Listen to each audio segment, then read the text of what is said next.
Alors, merci beaucoup. Ma présentation, en fait, je vais prendre le titre à l'envers pour vous la présenter, pour vous la décrire. Je vais parler de cartographie des zones inondables et comment on débute la prise en compte des changements climatiques dans cette cartographie-là.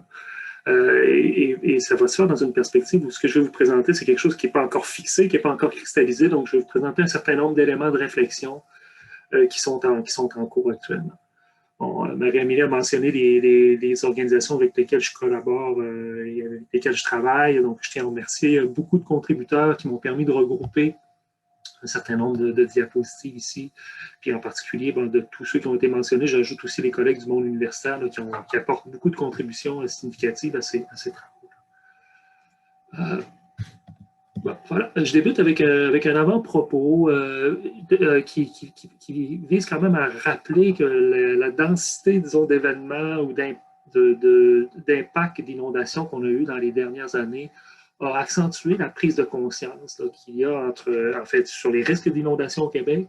Là, je parle bien de risques, aléas et vulnérabilité conjugués, et donc aussi le lien potentiel entre ces inondations-là et les changements climatiques.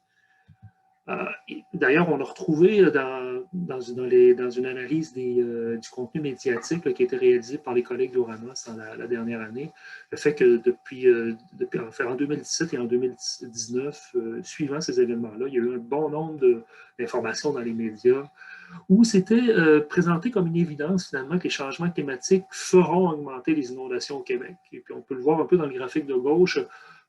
Entre 2017, il y a eu peut-être une prise de connaissance du discours scientifique et puis un peu plus de discours nuancé autour de ça, autour du lien direct entre inondation et changement climatique. Ce lien nuancé-là, il est important parce que c'est ce qu'on voit à droite, là, dans la figure de droite. L'impact des changements climatiques sur les inondations, c'est quelque chose qui n'est pas direct et dépendamment du processus qui est en jeu. Notamment, moi, je vais parler surtout d'eau libre aujourd'hui, qu'on soit dans des grands bassins versants ou dans des plus petits, le niveau de consensus dans ce qui va vraiment se passer sous l'effet des changements climatiques est différent. Et l'essentiel de ma présentation, elle va être autour de comment on peut prendre en compte les changements climatiques dans la cartographie des zones inondables, sachant qu'il y a des nuances à considérer dans le lien entre ces deux phénomènes-là, inondation et changement climatique. Alors, ça m'amène directement sur le plan de la présentation. Je vais d'abord parler des besoins pour prendre en compte le futur des inondations dans la cartographie des zones inondables. Puis ensuite, on va confronter ce besoin-là avec des données disponibles. Et puis là, vous allez voir, il y aura un certain fouillis là-dedans parce que je vais essayer de présenter quelques résultats qui permettent de réfléchir à cette question-là, un peu plus technique. Et puis, je vais terminer, disons, autour des défis pour faire le lien entre les besoins et les données. Ça sera l'essentiel de ma présentation. Alors, je débute avec les besoins pour la cartographie des zones inondables. D'entrée de jeu, je veux rappeler quand même, pour qu'on soit tous sur la même longueur d'onde, qu'est-ce que c'est que la cartographie des zones inondables dans le sens que je l'utilise pour la présentation aujourd'hui. Je rappelle, premier point de forme, qu'une zone inondable, c'est une représentation spatialisée des portions du territoire, donc des rives qui ont un potentiel d'être inondées. C'est spécifiquement autour de l'aléa inondation que ça se définit à partir de l'aléa inondation. Et puis, pour faire une zone inondable, on a besoin d'une définition spécifique. Et puis, dans le cadre de cette présentation-ci, la définition d'une zone inondable, c'est la zone qui sert à délimiter des secteurs, des portions des rives où des contraintes à l'aménagement du territoire sont à considérer. Donc, il faut bien le dire, une zone inondable, ça n'existe pas dans l'absolu parce que ce n'est pas synonyme d'une zone qui a été inondée, mais bien une zone où il y a un potentiel d'inondation. Elle a pu l'être dans le passé ou non, mais ça n'en fait pas moins une zone inondable. Les zones inondables, c'est généralement défini sur la base de statistiques. Donc, ce n'est pas vraiment observable ni directement vérifiable. Donc, c'est vraiment une définition qu'on utilise pour l'aménagement du territoire. Je rappelle que la pratique actuelle s'appuie sur des inondations qui ont des probabilités annuelles de 5 donc 1 sur 20. On dit souvent 1 sur 20, des limites 20 ans ou 1 limite 100 ans, pour définir les zones qui sont considérées zones inondables dans un contexte d'eau libre. Et puis, je souligne que le gouvernement du Québec analyse actuellement la possibilité de considérer des crues plus rares pour définir ces limites-là.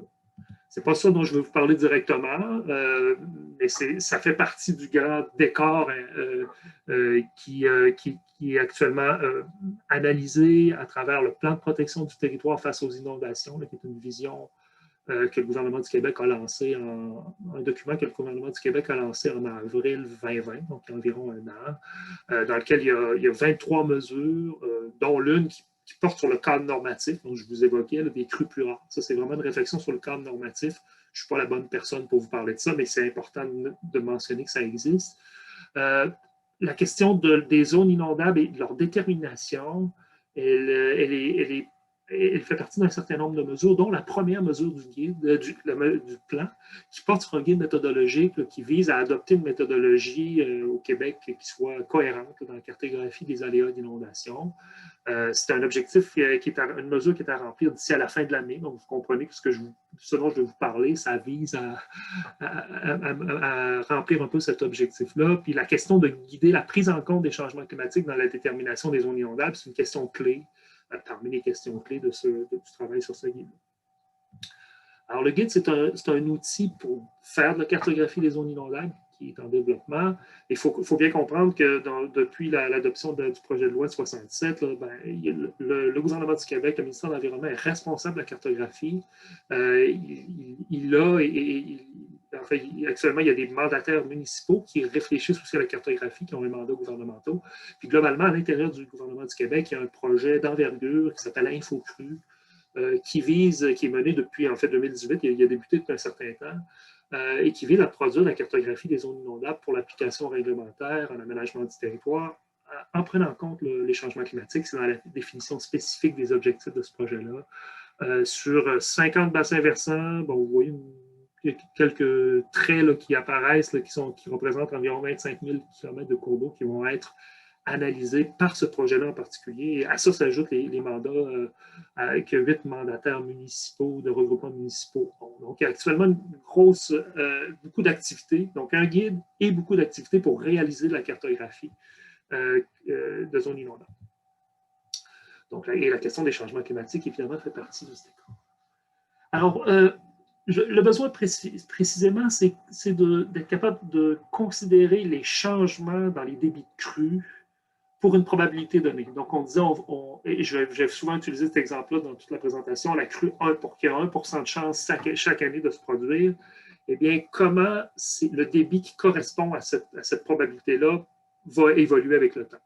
Donc, il y a un besoin parce que les contraintes à l'aménagement du territoire sont appliquées maintenant, mais on sait bien qu'ils auront un impact à long terme sur l'utilisation des rives et des cours d'eau. Et dans cette perspective-là, déterminer des zones inondables, c'est quelque chose qui est résolument tourné vers l'avenir, hein, qui ne se limite certainement pas à l'instant présent.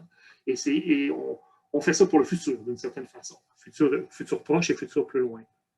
Alors, la proposition, c'est de considérer un horizon d'analyse dans le calcul des zones inondables, donc pour déterminer un trait de ligne, mais qui s'applique et qui est valable pour les 50 ans, point d'interrogation à venir. Et quand je dis 50 ans, c'est une proposition qui est loin d'être confirmée, mais que je vais indiquer tout le long de la présentation pour qu'on puisse avoir ce repère dans le temps-là.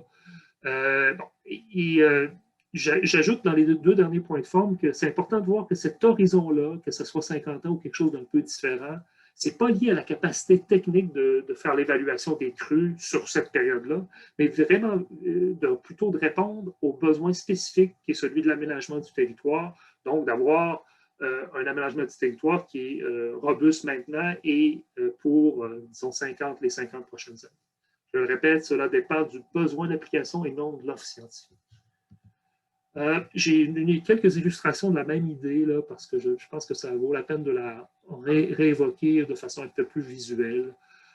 Donc, ce que je présente ici, c'est une évaluation de la crue 1%, donc une chance sur 100 chaque année de se produire. Je vais revenir souvent avec une figure qui ressemble à celle-là, qui est un peu mon élément de synthèse, là. Donc, vous avez l'axe des débits dans lequel on reconnaît ici que la crue 1% a une certaine valeur. Et vous avez l'axe du temps, le passé, l'instant présent et le futur. Et puis, la pratique actuelle, grosso modo, là, elle vise à déterminer la crue 1% en utilisant une période d'analyse qui est basée sur le passé. Et on se dit, on va la prolonger dans le temps et on va extrapoler dans le temps et on va supposer que cette information-là reste valide. Ce que je viens de vous évoquer avant dans les quelques points de forme, c'est peut-être que dorénavant, on souhaite plutôt considérer le futur. Et donc, la crue 1 on va vouloir l'évaluer sur la période de 50 ans qui suit l'instant présent, donc et qui est tournée vers le futur. Et évidemment, si on le fait, c'est parce qu'on pense qu'il pourrait y avoir des possibilités que la crue 1 le débit qui correspond à cette crue-là, change avec le temps. C'est ce que la figure ici essaie de montrer avec un exemple fictif où la crue de 1 augmenterait avec le temps. Et comme on veut être robuste maintenant et dans le futur, pour les 50 prochaines années, dans cet exemple-ci, et l'idée, c'est de retenir sur cette période d'analyse-là la période qui est la plus critique. Et puis là, on remarque que dans mon exemple ici, la période la plus critique est à la fin de l'intervalle de 50 ans. Évidemment, on peut imaginer sur d'autres bassins versants, puis on va y revenir un peu plus tard, sur d'autres contextes, dans d'autres contextes, que la crue 1 eh bien, elle pourrait statistiquement avoir un débit plus faible avec le temps. Et puis à ce moment-là, comme on va être robuste maintenant et pour les 50 prochaines années, on serait porté à retenir pour la cartographie la valeur qui représente, disons, l'instant présent. Et puis là, vous pouvez imaginer toutes sortes de scénarios là, qui sont de dire que le moment le plus critique, la période la plus critique, elle peut être au début, elle peut être à la fin, elle pourrait même être au milieu de cette période de 50 ans. Là, dans le cas où il y aurait une augmentation de la valeur du débit en début de période et une réduction ensuite. Alors, ça donne un peu le cadre du besoin, c'est-à-dire qu'on veut estimer une certaine statistique en s'assurant que c'est une statistique qui est robuste pour les 50 prochaines années. Et puis, je le répète, la période de 50 ans, ce n'est pas fixé, ça aide, c'est simplement pour penser un peu, pour se fixer sur quelque chose. Alors maintenant, il faut réfléchir à qu'est-ce qu'on a comme offre scientifique pour quantifier ces inondations-là dans le futur. Donc, d'abord, quand on dit, puis j'utilise avec une intention claire l'idée du futur des inondations en disant que ce n'est pas lié seulement qu'aux facteurs qui amènent des changements s'il y en a, mais c'est lié au fait qu'on veut regarder une période dans le futur. Alors, comment on le fait? On pourrait imaginer qu'on le fait à partir de l'extrapolation des observations du passé. Donc, extrapoler, donc continuer ou trouver de l'information qui nous permette de déduire du passé ce qui risque de se produire dans le futur. On peut le faire à partir de projections de l'effet des changements climatiques. On sait que depuis quelques années, il y a beaucoup d'informations autour de cet effet des changements climatiques. Mais on peut aussi imaginer que d'autres facteurs de changement qui sont plausibles pour un secteur, un bassin versant, un cours d'eau donné, pourraient être considérés dans cette vision de regarder vers l'avenir. Et là, les facteurs de changement, localement, ils peuvent être connus et analysés. Par exemple, des changements d'occupation de sol qui ont déjà eu lieu ou qui sont anticipés et pour lesquels on pourrait vouloir évaluer l'effet et donc, ce faisant, ajuster notre crue 1 en fonction de cette information. Les deux premiers facteurs, c'est les deux premiers éléments, observation du passé, effet des changements climatiques, c'est quelque chose qu'on peut regarder globalement. C'est là-dessus que je vais me concentrer, mais il faut bien avoir à l'esprit que le futur des inondations, il peut être aussi influencé par d'autres facteurs, mais je n'y reviendrai pas dans le cadre des prochaines minutes.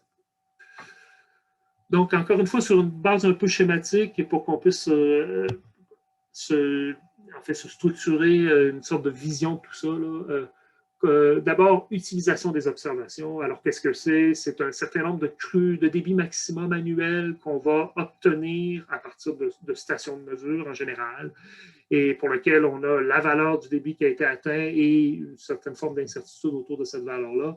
Et puis, sur la base de statistiques, d'analyse statistique, on va être en mesure de déterminer la probabilité que cette crue-là ce débit-là, qui correspond à 1 des crues, c'est ce que j'ai voulu illustrer.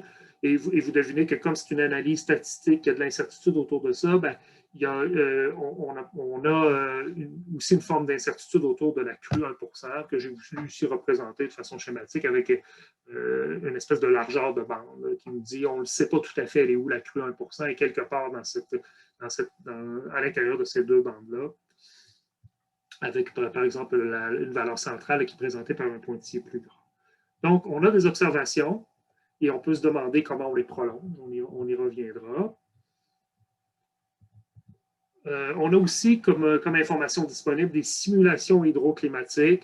Donc, essentiellement, un certain nombre de simulations à partir de modèles qui sont à la fois disponibles dans le passé et dans le futur, et desquels on va tirer de l'information statistique, encore une fois, sur les possibilités de changement.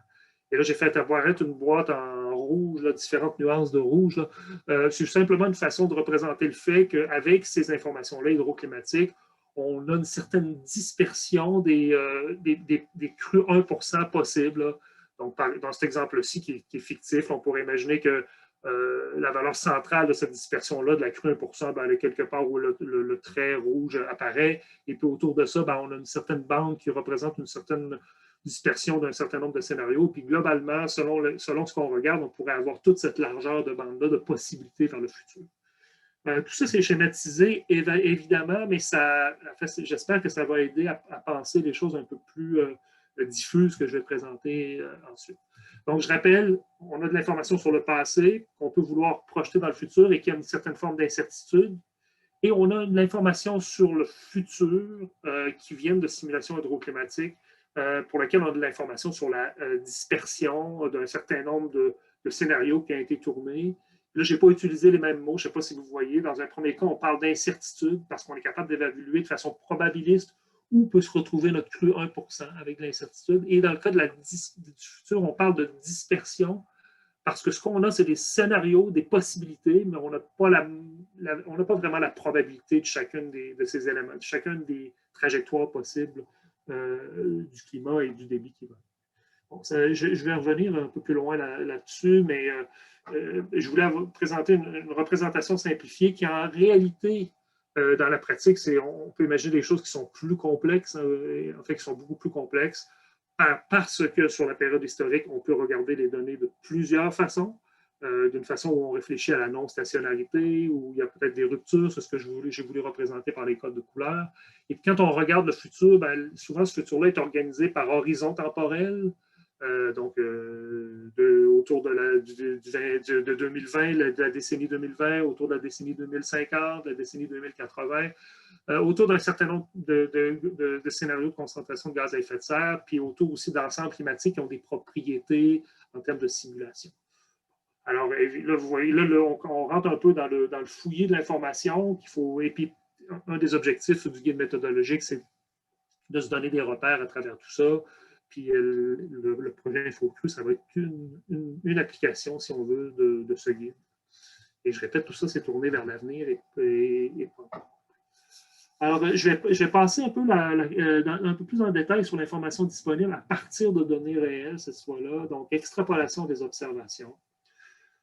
Donc, on extrapoler, hein, ça veut dire qu'on utilise des observations pour aller plus loin dans le futur. Et on peut imaginer que il y a peut-être deux façons qui s'opposent. Dans un premier cas, on va se dire, est-ce que dans le passé, on détecte des signaux qui nous disent qu'il y aurait des tendances, que le changement climatique est déjà actif et que finalement, on en détecte déjà des signaux, il y a des tendances, donc des modifications de la statistique de crue. Ça, c'est le point 1. Puis le point 2, c'est de se dire, ben, il n'y a pas vraiment ce genre d'informations-là et donc on va poursuivre dans le futur en l'extrapolant, mais en considérant finalement qu'il y a une forme de stationnarité par rapport aux conditions récentes. Alors, comment aborder cette question-là? Il faut d'abord se demander, est-ce qu'il y en a des tendances dans nos données? Donc, ici, j'ai mis quelques images. Là. Donc, dans un premier cas, on peut se dire, à partir des figures qui se retrouvent à gauche, là, si on regarde les 30 dernières années, une étude récente qui a été faite là, sur l'ensemble du territoire canadien, on ne voit pas apparaître sur le territoire québécois, en tout cas, beaucoup de tendances qui ont pu être détectées. À vrai dire, je pense qu'il n'y en a pas du tout qui ont été détectées dans le cadre de cette étude-là en particulier. Et puis, il y a une fenêtre un peu plus longue, là, de 50 ans, où là, on voit, encore une fois, que sur le territoire canadien, il y a un certain nombre de tendances. Puis on peut remarquer à certains endroits qu'elles sont opposées par rapport à ce qu'on trouve de 87 à 2016. J'ajoute une dernière image que ensuite je pourrais peut-être synthétiser tout ça. Un travail de l'équipe de Taha Warda sur la rivière Richelieu où on montre qu'il y a une tendance à la baisse des débits de crue maximum annuels sur la rivière Richelieu quand on en regarde depuis encore plus longtemps, 1920 à 2020, donc une centaine d'années. Ce qu'on peut peut-être dire, c'est que les tendances sont, en tout cas, pourraient être progressivement détectées, mais quand on les détecte, actuellement, elles restent anecdotiques et sont généralement pas confirmées régionalement. Et là, quand je parle de tendances, je parlerai des tendances qu'on peut attribuer au changement climatique. Évidemment, quand on regarde des périodes plus courtes, comme celle de 87-2016, les changements climatiques commencent à être actifs, commencent à avoir des effets qui peuvent être palpables, mais à travers ces signaux-là sur les tendances, il y a plusieurs autres processus auxquels elles peuvent être attribuables. Donc, et puis ça, c'est encore plus vrai lorsqu'on regarde des périodes plus longues comme 67 ou 1920-2020. Et donc, quand on regarde cette figure-là, pas vraiment de tendance et en plus, on n'arrive pas à attribuer les tendances directement au changement climatique. C'est un peu ce qu'on retrouve aussi là, dans une deuxième source d'information, donc les travaux qui ont été réalisés dans le cadre de la classe hydroclimatique 2021, dont je vais vous parler brièvement tout à l'heure, où, encore une fois, on a utilisé des séries complètes de données, donc ça inclut souvent de longues périodes. Et puis, on revoit à certains endroits qu'il y a un certain nombre de tendances à la hausse, tendances à la baisse, mais clairement, on ne peut pas attribuer ça au changement climatique directement de nos comptes. Donc, je vais enfoncer encore une fois le clou de la question de l'extrapolation des tendances, de projeter les tendances. Alors, ce que j'ai envie d'ajouter par-dessus ça, c'est que, bon, très peu de tendances sur le territoire québécois, puis même si on en avait observé, les projeter dans le temps, c'est quelque chose qui est très incertain, en particulier lorsqu'on ne peut pas les attribuer directement à une cause spécifiquement. C'est un peu ce que la figure de droite présente, là, où il y a 3 modèles de projection de poursuite de tendance qui sont suggérés. Évidemment, pour être capable de faire ça, il faut être capable de faire une relation entre tendance et cause. Et puis, donc, je fais un grand détour pour retomber sur quelque chose de relativement simple comme conclusion. Là. Une évaluation des tendances, c'est important qu'on en fasse une, ça donne de l'information. Actuellement, au Québec, les tendances ne sont pas perceptibles encore. Donc, la projection des tendances actuelles ne devrait pas, dans la vaste majorité des situations, influencer la détermination des zones inondables. Donc, quand on veut extrapoler vers le futur, je pense que le plus logique, c'est de le faire en considérant la stationnarité par rapport aux conditions récentes.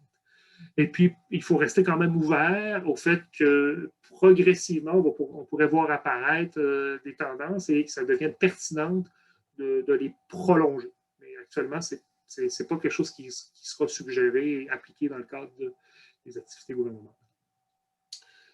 J'arrive maintenant avec les projections hydroclimatiques. Donc, les projections hydroclimatiques, on est dans une autre famille d'informations où ce que l'on utilise maintenant, c'est des simulations.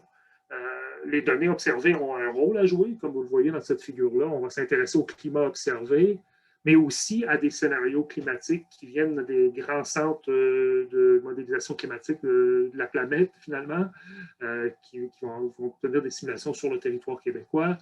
On va utiliser cette information climatique-là, on va les passer dans des modèles hydrologiques et ça va nous permettre d'avoir un ensemble d'informations à la fois sur la reconstitution de l'historique de débit, qu'on doit toujours ajuster par rapport aux observations sur le terrain, et la production de scénarios hydroclimatiques, donc hydroclimatiques au sens hydrologie, mais sur une base statistique liée au climat, qu'on va pouvoir finalement analyser sur une base fréquentielle. Donc, on est dans le monde des modèles, et avec ce monde des modèles-là, vient une part d'incertitude qui est plus grande d'une certaine façon.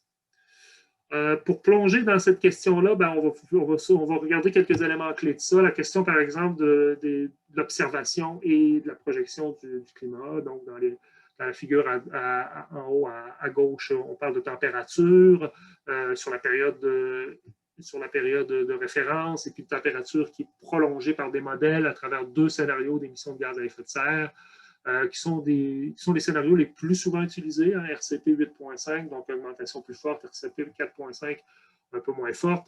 Ça ne représente pas la réalité de ce qui va se passer dans le futur, mais ça représente 2 points d'ancrage qui sont encore beaucoup étudiés pour avoir des scénarios de ce qui peut se passer dans le futur. Les températures, hein, c'est une augmentation plus forte à l'hiver, puis une augmentation quand même, mais un peu plus faible à l'été.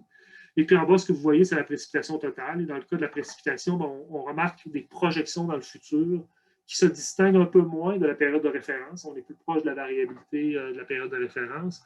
Et ce qui est peut-être intéressant à dire pour la précipitation, c'est l'augmentation des cumuls de précipitation, surtout dans la période hivernale. Donc, cette petite augmentation-là, elle vient de l'hiver et du printemps, finalement. Et puis, à l'été, on peut s'attendre à des événements extrêmes plus fréquents et plus intenses, donc des événements extrêmes de pluie, sans nécessairement que ça change le cumul sur la saison, parce qu'il y aura des périodes de sécheresse. Et puis, finalement, à l'échelle d'une année, plus de pluie que de neige que dans le climat, disons, actuel. Finalement, tout ça, ça a un impact sur l'hydrologie. Mais comme on le disait en introduction, le lien entre la projection des crues et le réchauffement global, donc l'augmentation de température, il est loin d'être direct.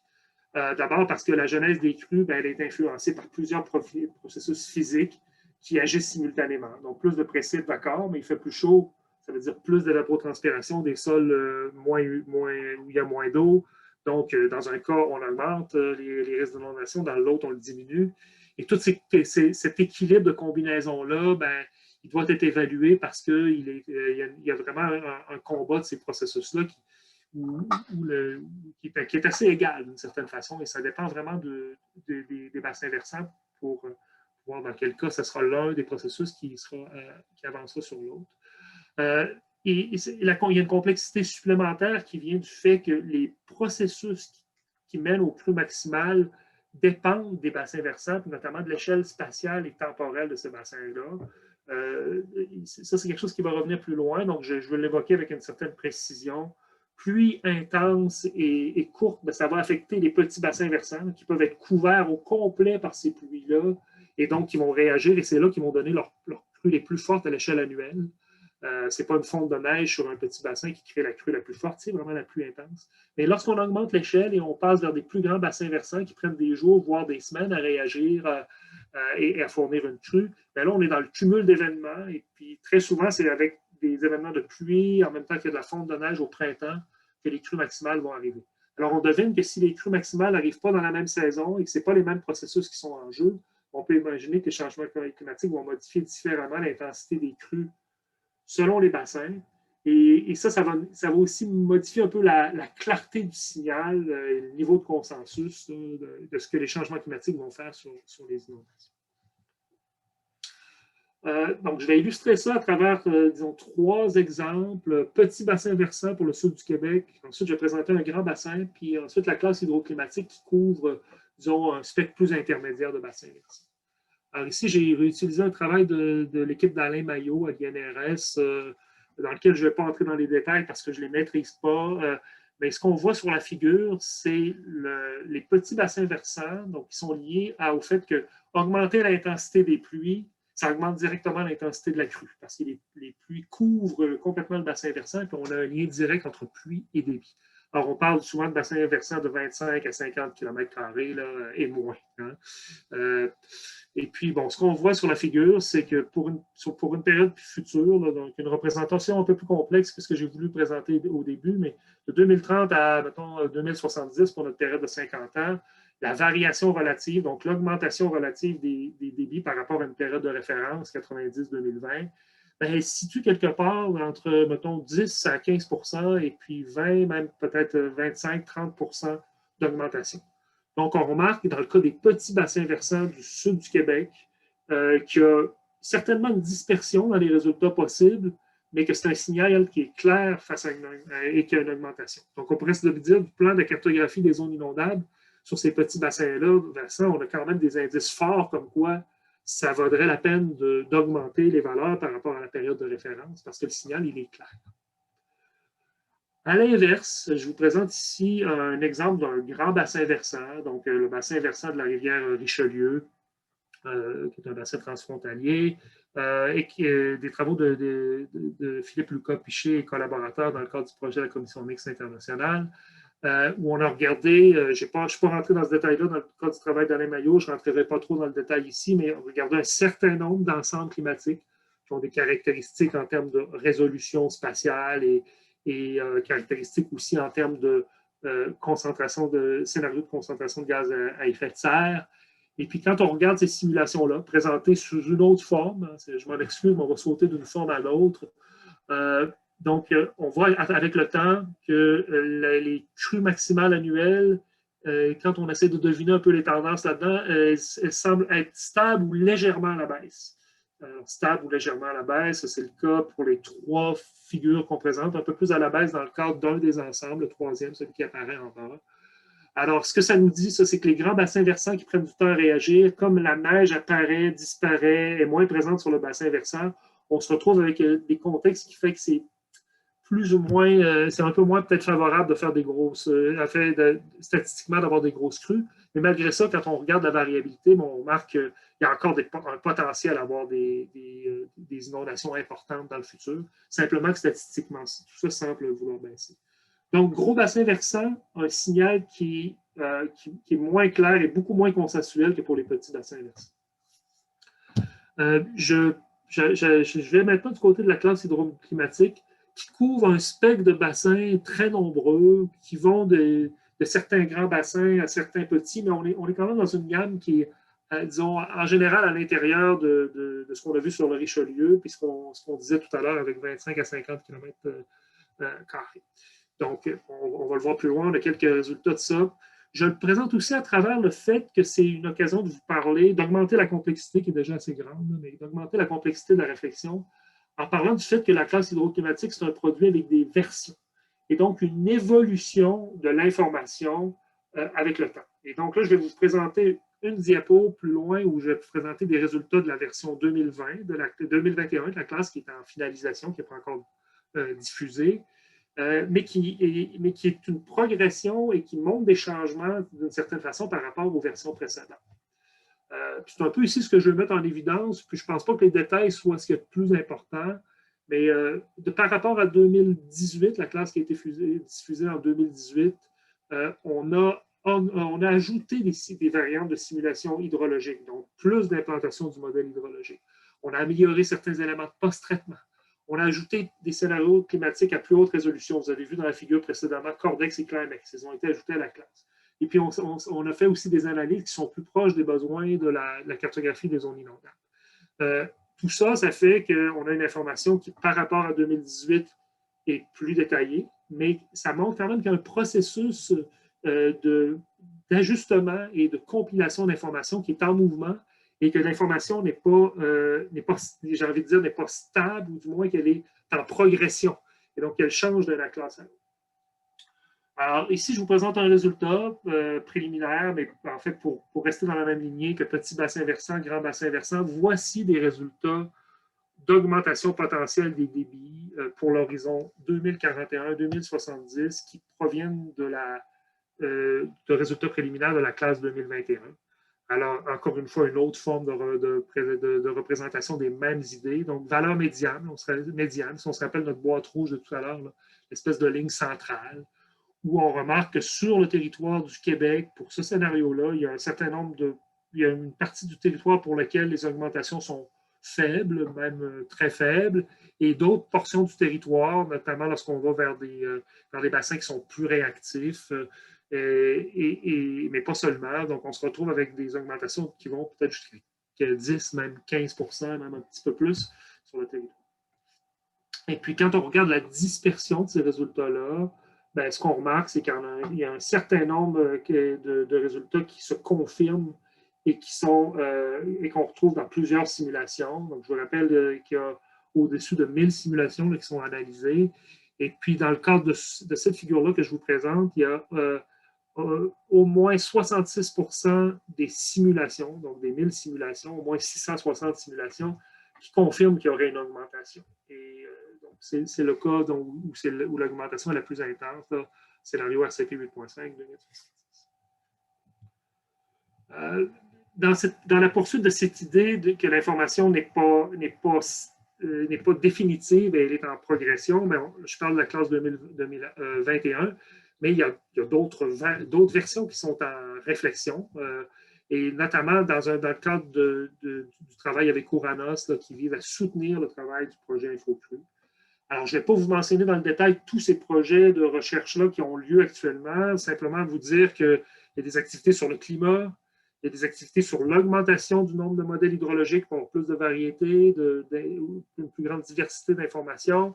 Il y a de l'information sur des travaux sur la reconstitution de l'historique des débits, des travaux sur la façon dont on doit considérer chacune des simulations pour mieux les traiter en termes d'unicité et de l'info que chacune apporte. Et il y a des travaux sur l'analyse fréquentielle. Donc, l'information qu'on produit maintenant en 2021, elle est appelée à, d'une certaine façon, s'améliorer et elle n'est pas complètement stabilisée. J'arrive, après vous avoir lancé dans cette partie-là beaucoup d'informations avec l'idée de maintenant prendre un petit peu de recul par rapport à cette info-là, puis être capable de fixer quelques idées pour savoir comment on pourrait arrimer les données disponibles et le besoin, puis c'est la partie finale de la présentation. Donc, dans le cadre du guide méthodologique sur la détermination des zones inondables, on croit essentiel de demander que ceux qui réaliseront la cartographie présentent les incertitudes liées aux observations et présentent un éventail de scénarios possibles d'évolution future des crues. Alors ça, c'est comme une base. Il y a de l'information et ça vaut la peine de la présenter. On le disait tout à l'heure, les tendances qui sont associées au changement climatique dérivant des observations ne peuvent pas servir à extrapoler les confiances, donc on projette à partir de la stationnarité d'une certaine façon.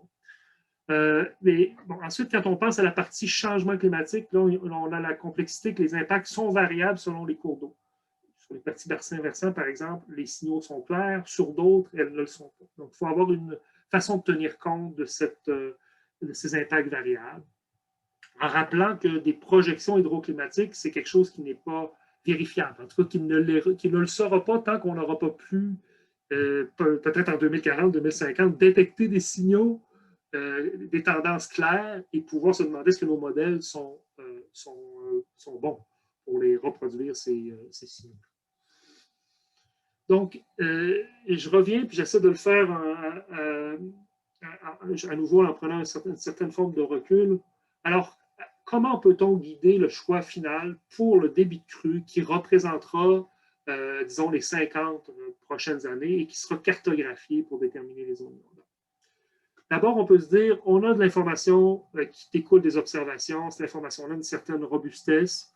Donc, on peut se dire, utilisons cette info-là en disant, ça va rester stationnaire dans le futur. C'est une première possibilité et évidemment, quand on regarde cette possibilité-là, on peut se dire, est-ce qu'on pourrait se permettre de se mettre du côté d'un choix un peu plus sécuritaire, comme on ne connaît pas parfaitement la crue 1%, du côté de l'incertitude, mais encore une fois, à l'intérieur des braquettes que nous donnent les données observées dans le passé. Et on pourrait se dire, on arrête là parce que ce qui se passe dans le monde des changements climatiques, on n'y croit pas suffisamment. C'est une possibilité. C'est probablement pas celle qui domine la pensée actuellement. Je pense qu'on pourrait se dire aussi, il y a des informations du côté des changements climatiques. Sur certains bassins versants, c'est très clair, et sur d'autres, ça l'est moins. Alors, comment on peut négocier avec cette différence de clarté-là? Alors, on peut aussi aller du côté du futur et de l'évaluation liée au scénario hydroclimatique, se demander comment on sélectionne le débit à retenir. Le pire scénario, ça serait quand même quelque chose de très sécuritaire, mais assez sensible au choix des méthodes et puis assez sensible aussi à la variation avec le temps des résultats. On peut aussi penser qu'on prend un scénario élevé. C'est un peu les mêmes désavantages que lorsqu'on prend le pire scénario. Autrement, on peut se dire, est-ce qu'il y a de l'information dans la valeur médiane du tout ça? Donc, on met ensemble beaucoup de possibilités du futur. Est-ce qu'on peut extraire la valeur médiane et se dire, ça nous parle? Peut-être.